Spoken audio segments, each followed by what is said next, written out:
bride called me 18 hours before she was supposed to marry my former fiancé and asked one question. Rebecca, did Marcus ever have his fertility tested?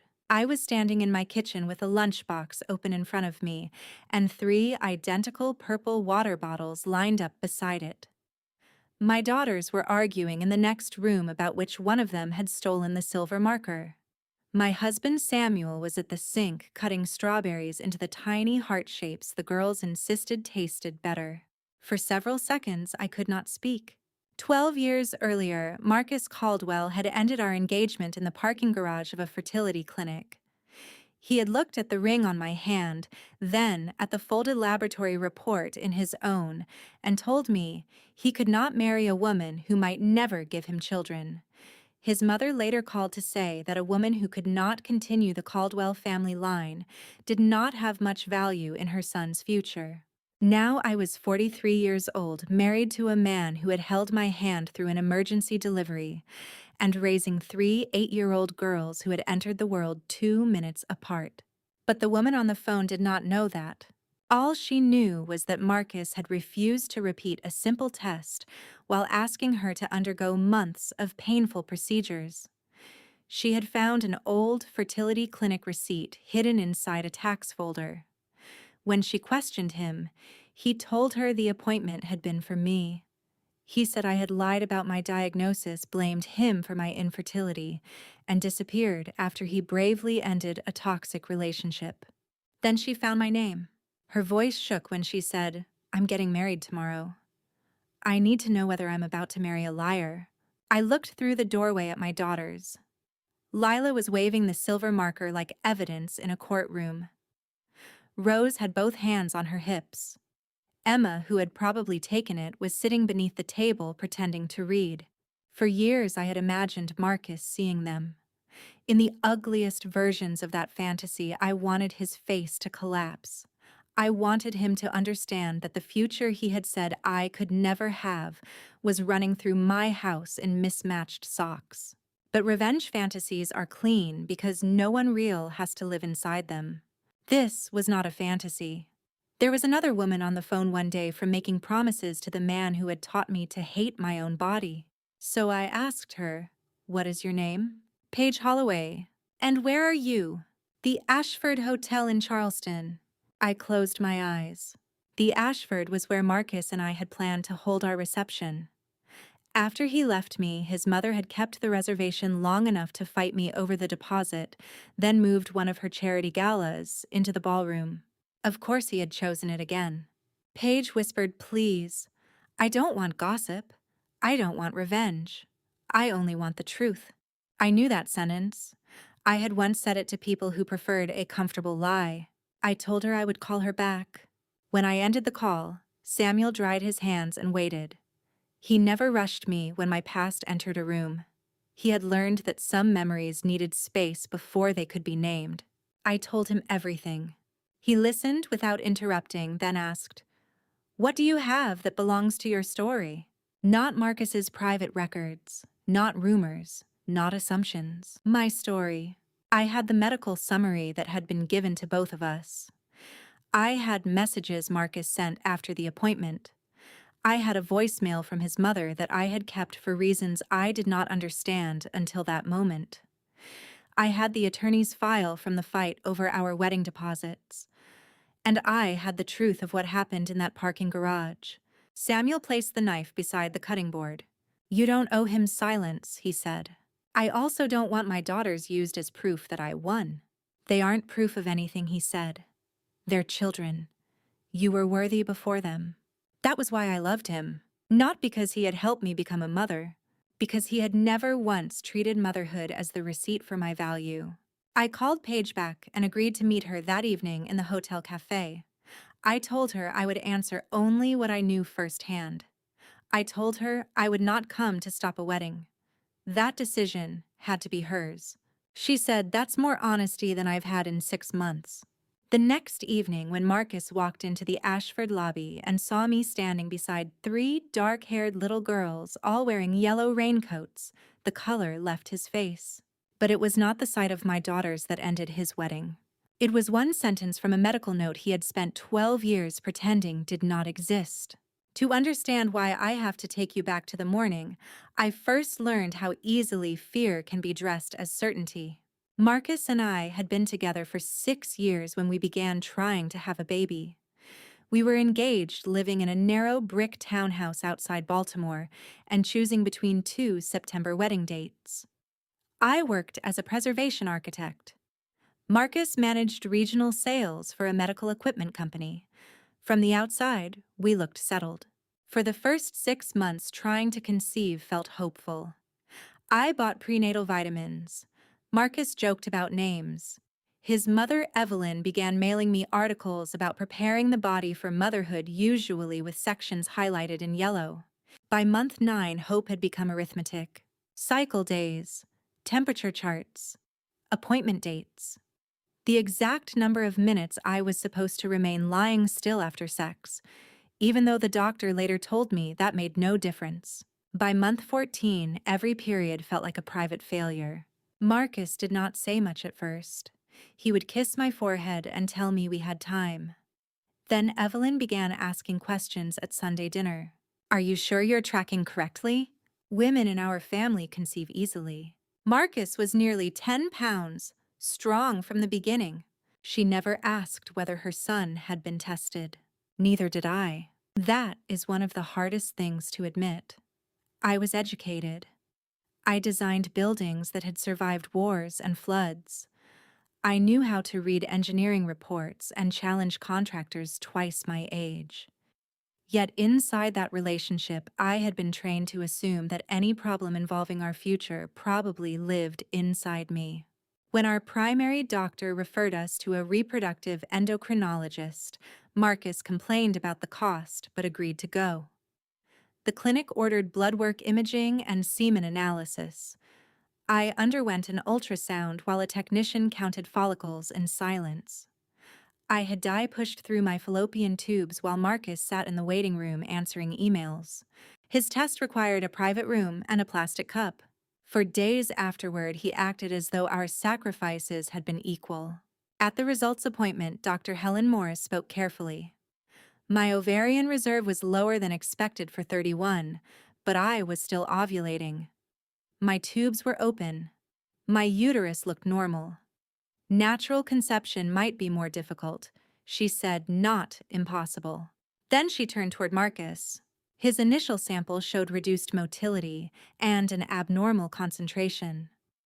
One result was not a final diagnosis. She wanted a repeat analysis and a consultation with a male fertility specialist.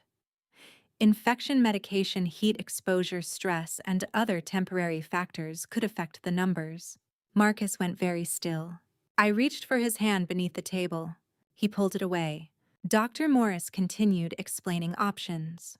We could repeat testing, consider medication depending on the findings, or move toward assisted reproduction. There were several paths. Nothing about the conversation sounded hopeless, but Marcus heard only one phrase: lower ovarian reserve. In the elevator, he stared straight ahead. I said, "We can handle this." He asked, "How long have you known?" I thought he meant my blood work. "I found out today. You always said your cycles were normal." "They are. So you hid this." The elevator doors opened into the parking garage. I followed him past a row of concrete pillars, trying to understand how a medical appointment had become an accusation. Marcus, the doctor, said both of us need follow-up.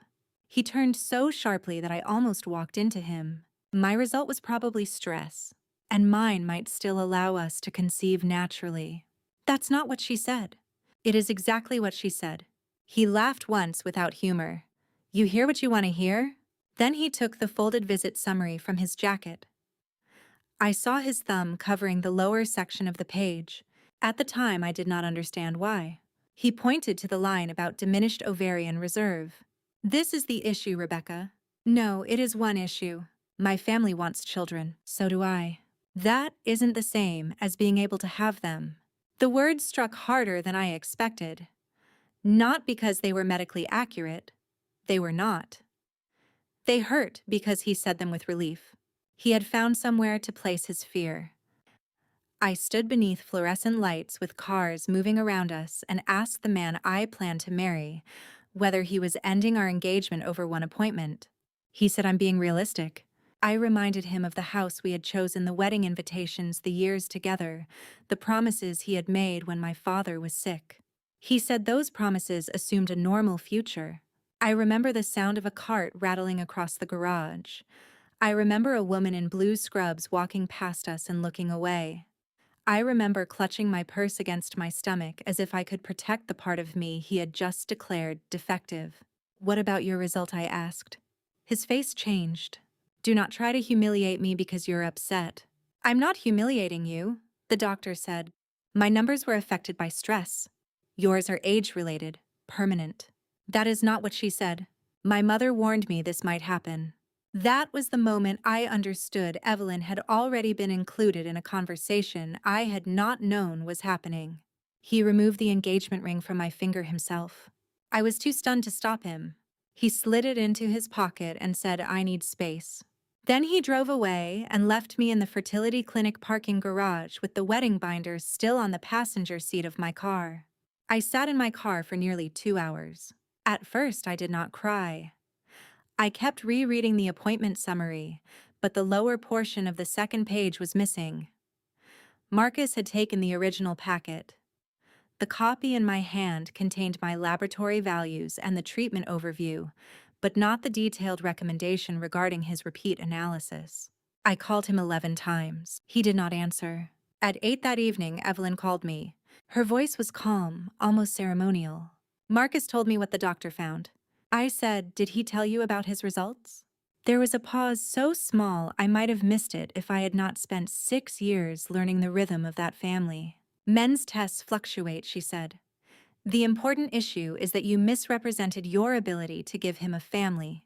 I never knew about my ovarian reserve. A woman usually knows when something is wrong. I asked her what that meant. She said, "It means Marcus should not have to sacrifice fatherhood because you waited too long, to be honest." I was 31. I had begun trying for a child at the age she had recommended. Still, I apologized. That is another truth I wish I could erase. I apologized to the woman who was helping her son destroy me. I said I loved him. I said we could pursue treatment. I said the doctor had given us options. Evelyn sighed. "Rebecca, affection is not enough. A woman who cannot give a man a family does not have much value in his future." Then she told me not to contact Marcus until he was ready. For 3 days, I moved through the townhouse like someone had died. In a way, someone had. The woman I had been inside that relationship, the woman who believed loyalty would eventually be rewarded with loyalty, was disappearing. Marcus returned while I was at work and removed his clothes. His laptop, the espresso machine his parents had given us, and a framed photograph of us from the hallway. He left the wedding invitations in their box. On the kitchen counter, he placed a typed list of expenses he believed I owed him. Half the rent through the end of the lease, half the cancellation fee for the honeymoon, the full cost of the custom invitations because he claimed the wording had been my preference. He also wrote that the engagement ring belonged to his family and would not be returned. There was no mention of the deposits I had paid. I had put down $12,400 for the venue, photographer, florist, and caterer. Marcus had contributed $3,000. Evelyn had insisted that most contracts be placed under her preferred vendors, but the charges had come from my savings account. When I called Marcus about the money, he finally answered. "You're making this ugly," he said. "You ended our engagement in a parking garage. I did what was necessary. And now you want me to finance it. You are not the only person who lost something." I almost laughed. Instead, I asked whether he had scheduled the repeat fertility test. His tone hardened. "This is exactly why we cannot speak. You keep trying to make me responsible for your condition." After the call, I vomited in the kitchen sink. For weeks, I could not pass a pregnant woman without feeling my chest close. I stopped attending baby showers. I deleted social media because Evelyn had begun posting vague quotes about accepting God's redirection and protecting a son's future from deception. Mutual friends called to say they were sorry. Several added, Marcus told us you knew for years. One woman asked why I had not disclosed my infertility before accepting a proposal. No one asked to see a diagnosis. No one asked why a couple's medical problem had been turned into a public trial of one woman. I began waking at 3 in the morning with the same thought. What if they were right? Not medically. Somewhere beneath the panic, I knew the doctor had not said I was sterile. I meant morally. What if a woman who could not produce the future everyone expected truly was worth less? That question entered every room with me. It followed me to work. It sat beside me at the traffic lights. It whispered when I looked in the mirror. My mother tried to comfort me by saying, "At least you found out before the wedding." My father wanted to confront Marcus, but had recently recovered from heart surgery, and I begged him not to. I told everyone I was handling it. I was not. I lost 14 pounds in 6 weeks. I made errors in drawings I would normally have caught. One afternoon, my supervisor closed my office door and asked whether I needed medical leave. That night, I found a message Marcus had sent 2 days after our clinic appointment. My mother thinks we should tell people there was a medical reason, otherwise they will blame me for leaving. I had replied, "There was a medical reason involving both of us." He wrote, "Do not spread private information about me to make yourself feel better." At the time, I had read that as defensiveness. Now I read it again and saw strategy. He was not confused about what the doctor had said. He was choosing a version. I opened every message, email, invoice, and calendar entry connected to the wedding and saved copies. Then I hired an attorney named Denise Carter. It was the first decision I made after the breakup that did not ask Marcus for permission. Denise read the contracts and said, "You are entitled to your portion of the refundable deposits, and we are going to request an accounting for the rest." I told her I did not want to appear vindictive. She leaned back in her chair. Asking for your own money is not vindictive. That word is often used when a woman stops making loss convenient for other people. The venue deposit became the largest fight. The Ashford Hotel had allowed Evelyn to hold the date while discussing whether to convert the reservation to a family charity event. Evelyn argued that because the deposit was non-refundable, I had no right to recover it. Denise sent one letter. The hotel's accounting office confirmed that Evelyn had used my deposit as credit toward the gala. I received the full amount within 2 weeks. Marcus sent me a 6-paragraph email accusing me of humiliating his mother. I did not answer. I got my money back. I moved out of the townhouse. I changed my phone number. None of those actions healed me, but each one placed a small piece of my life back in my own hands. Healing did not arrive as a revelation. It arrived as a repetition. I went to therapy every Thursday at 5. I stopped checking the social pages of people connected to Marcos. I learned to sit through the first 10 minutes of a baby shower without feeling as though I was being punished. Then 20 minutes. Then the whole afternoon. I also returned to Dr. Morris alone. I expected pity. Instead, she looked angry on my behalf. She explained my results again. Diminished ovarian reserve described quantity, not the absolute possibility of pregnancy. It could make conception more difficult and shorten the window in which treatment might work, but it was not the same as being unable to carry a child. She also confirmed that Marcus had been advised in my presence to repeat his test because the first sample showed findings on the male side. Did I misunderstand anything that day, I asked. No, she said. But people sometimes hear the information that protects them from the information they fear. I cried in her office. Not because she promised me a baby. She did not. I cried because someone with authority finally said I had not imagined the truth. For almost 2 years, I did not date.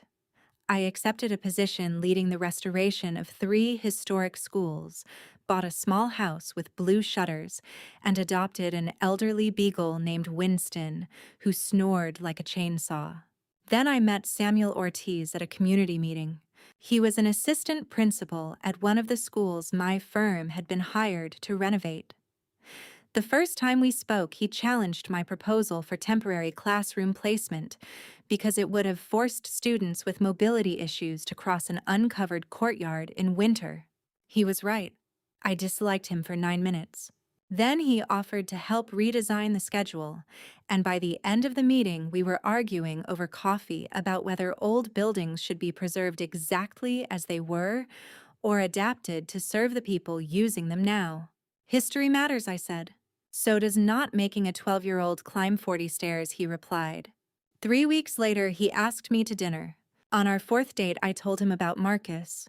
I did it early because I wanted to control the moment he decided I was defective. I delivered the story clinically lower ovarian reserve broken engagement, uncertain fertility. I did not mention the parking garage or Evelyn's sentence about my value. Samuel listened, then asked, "Do you want children?" The question frightened me more than any response I had rehearsed. "I don't know," I said. "I used to. Now I don't know whether I want them or whether I want to prove I could have them." He nodded. "That sounds like something you deserve time to understand." "You're not disappointed." "We have been dating for 6 weeks. I am disappointed when the restaurant runs out of flan. I am not entitled to a reproductive plan from you." I laughed so suddenly that I began crying. Samuel moved his chair closer, but did not touch me until I reached for his hand. That became the shape of our relationship. He did not rescue me. He made room for me to hear myself. We married 3 years later in the garden behind my parents' house. There were 42 guests, no assigned seating, and a chocolate cake from the bakery down the street. My father walked me halfway down the aisle, then stopped, kissed my forehead, and let me walk the rest alone. A year after the wedding, Samuel and I began talking seriously about children. He wanted to be a father. I wanted to be a mother. But he refused to let the decision become a referendum on my past. One night, I spread fertility clinic brochures across the dining room table and said, "If treatment works, part of me will feel like I beat Marcus." Samuel was quiet for a moment. Then he said, "A child cannot be hired to defeat a man she has never met." The sentence hurt because it was true. He continued, "We can pursue this because we want to build a family. We cannot ask a baby to carry evidence that you were always worthy." I pushed the brochures away and cried until my chest hurt. Samuel sat beside me on the floor. When I could speak again, I said, "What if it never happens?" "Then we grieve what we wanted," he said. "And we still have a life. You do not disappear if a test is negative." That was the first time I understood the difference between Marcus and Samuel. Marcus had loved a future I was expected to produce. Samuel loved the person who would survive even if that future never came. We met with Dr. Meera Patel, a reproductive endocrinologist who had the kind of directness I needed. She reviewed my records and said our chances were lower than average, but meaningful. She recommended moving quickly. Samuel completed every test without complaint. When one result was slightly outside the normal range, he did not look at me as though I had caused it. He said, "Okay, what do we do next?" The simplicity of that response nearly broke me. Our first IVF cycle produced 4 embryos. 2 stopped developing. 1 tested abnormal. 1 remained. The transfer failed. I stared at the negative result in our bathroom and felt the old parking garage rise around me. Marcus's voice returned with perfect clarity. "That is not the same as being able to have them." I slid to the floor. Samuel found me there and sat down without speaking. After a while, I said, "Maybe he was right." Samuel's face tightened. About the odds, he did not understand the odds. About me? No, you don't even know what I was going to say. Yes, I do. He turned toward me. He was wrong about your value. There is no test result that can make him right about that. We tried again. The second cycle was harder. More injections. More appointments before sunrise. More bruises across my abdomen.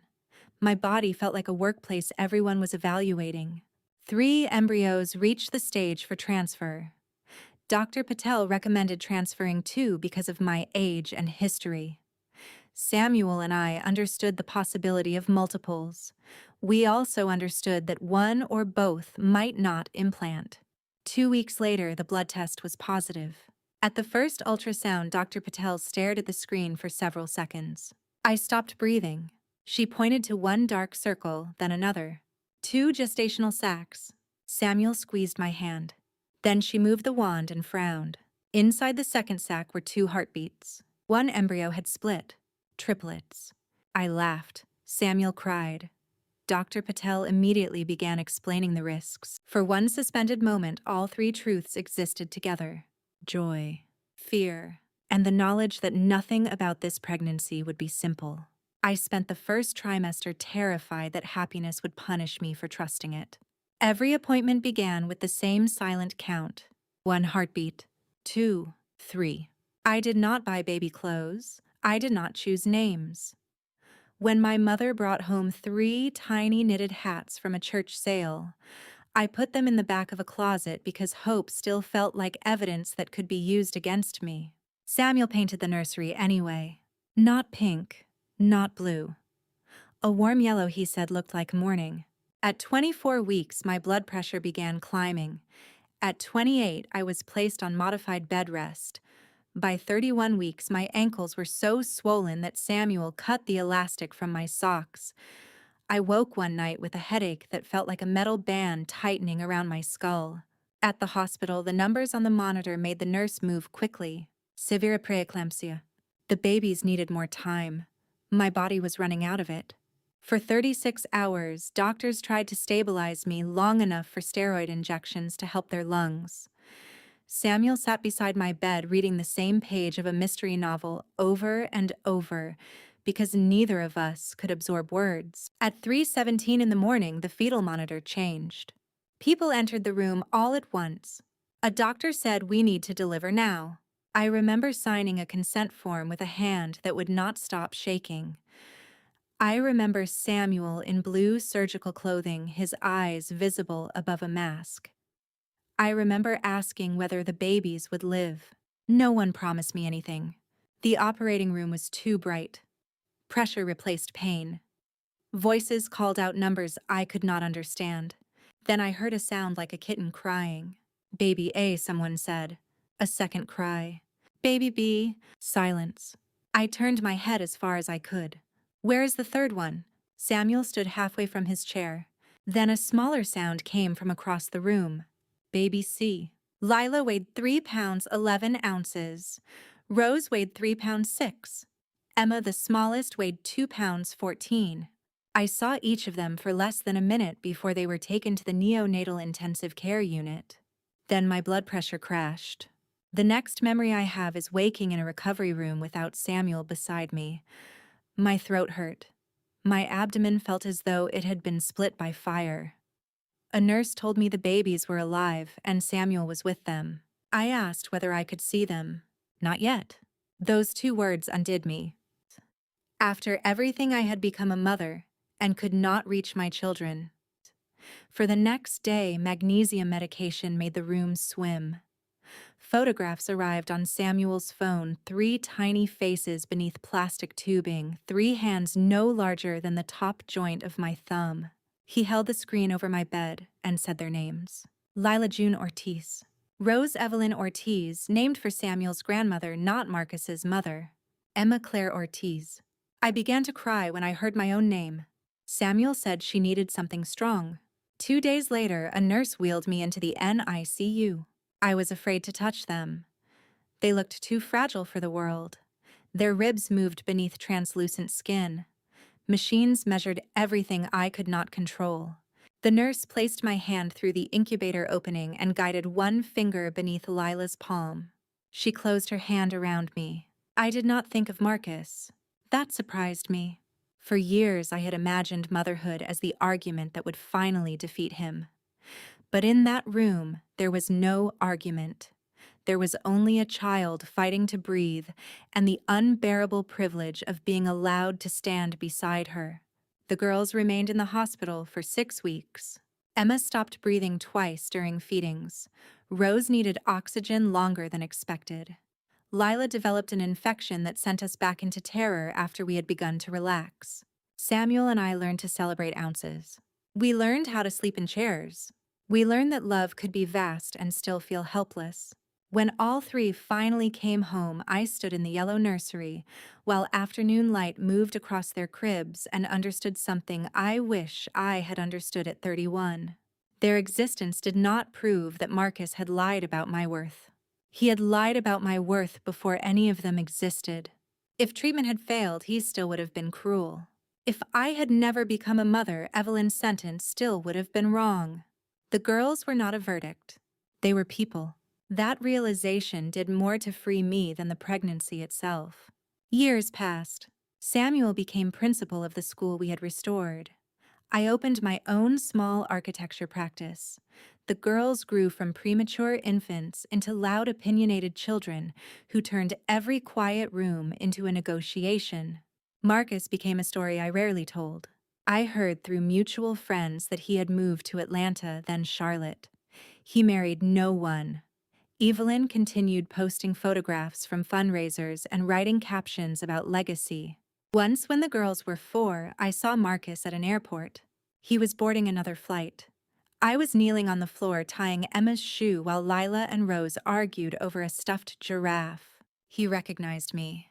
His eyes moved from my face to the 3 children. For half a second I saw shock. Then he turned away. He did not approach. I was grateful. I thought that was the end of it. Then, 8 years after the girls were born, Paige Holloway called my kitchen and asked whether the man she loved had ever been willing to tell the truth about his own body. Paige arrived at the Ashford Cafe wearing jeans, a gray sweater, and the expression of someone trying not to fall apart in public. Her wedding dress was upstairs. 112 guests were expected the next afternoon. Samuel sat at another table with the girls, close enough to help and far enough to give us privacy. Paige told me that she and Marcus had been trying to conceive for 11 months. He insisted the problem must be hers. She had endured blood tests, ultrasounds, a painful uterine procedure, and exploratory surgery. Each time a doctor asked Marcus for a new semen analysis, he delayed. He told Paige he had already been tested years earlier and was perfect. Then she found the old clinic receipt and noticed that the appointment date matched the month our engagement ended. When she pressed him, his story changed 3 times. I placed my old appointment summary on the table. The relevant line read, "Female findings may reduce natural conception rate. Male factor findings require repeat analysis and specialist consultation." Paige read it twice. Then I showed her Marcus's message. "My mother thinks we should tell people there was a medical reason. Otherwise, they will blame me for leaving." And my reply, there was a medical reason involving both of us. Finally, I played Evelyn's voicemail. "Men's tests fluctuate. The important issue is that you misrepresented your ability to give him a family." Paige covered her mouth. "He made me believe he had never had an abnormal result." "I cannot tell you what his condition is today," I said. "I can tell you he knew the first result required follow-up and he chose to make me carry the entire story." She looked toward my daughters. "Did you bring them so he would see?" "No. They are here because this is my family's weekend and I will not hide them. But they are not evidence against him. Even if I had never had children, he still lied." Paige began crying. "I'm afraid I'm destroying my life one day before the wedding." I reached across the table. "Finding out the truth is not what destroys a life built on a lie." She asked me to be present when she confronted him the next morning. I almost refused. Samuel said quietly, "Do not let fear make the decision for you." So, at 10 o'clock, I stood near the hotel lobby while guests gathered for a rehearsal brunch. Marcus entered with Evelyn. He saw me first. Then he saw Lila, Rose, and Emma beside Samuel. His face went white. Evelyn's expression hardened. "What is she doing here?" Paige stepped between us. "Marcus, were you told 12 years ago to repeat a fertility test?" He looked at the folder in her hands. "No. Rebecca is twisting a preliminary result because she has never forgiven me." Paige held up the summary. "Did the doctor identify male factor findings?" "It was stress." "Did you repeat the test?" "That is private." "You made me undergo surgery." Guests had begun to listen. Marcus lowered his voice. "We are not doing this here." Paige's voice rose. You made Rebecca's medical information public when it protected you. Now your privacy matters. Evelyn moved toward Paige. A bride should not let a bitter ex-wife poison her wedding. We were never married, I said. Marcus looked at my daughters again. You planned this, he said to me. You brought them here to humiliate me.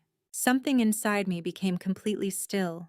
I did not come to prove I could be a mother, I said. I came because you were about to make another woman carry your shame. His face changed. Paige asked, Did you know your result was abnormal when you told everyone Rebecca was infertile? He said nothing. That silence was the first honest answer he had given either of us. Paige removed her ring. I can face a medical problem, she said. I cannot marry a man who makes women suffer so he never has to feel afraid. She placed the ring in his hand. The lobby erupted. Evelyn called Paige unstable. Marcus accused me of revenge. His brother tried to move guests toward the dining room, but no one moved. Then Evelyn came at me, pointing so close to my face that Samuel stepped forward.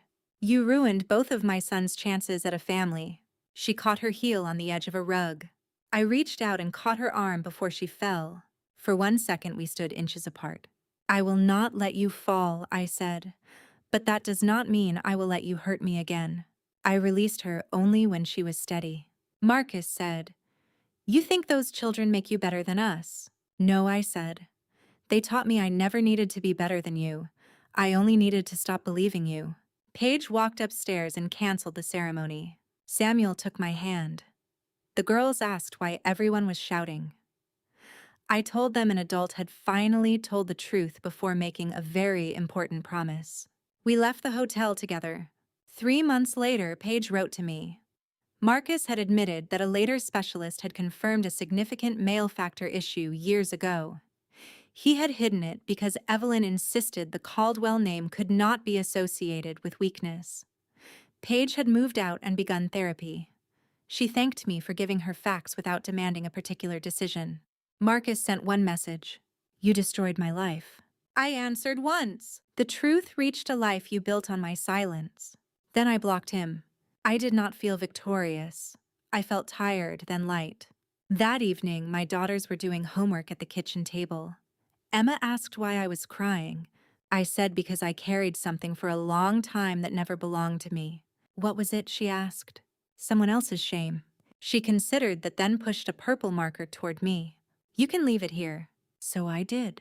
I left Marcus's fear with Marcus. I left Evelyn's cruelty with Evelyn.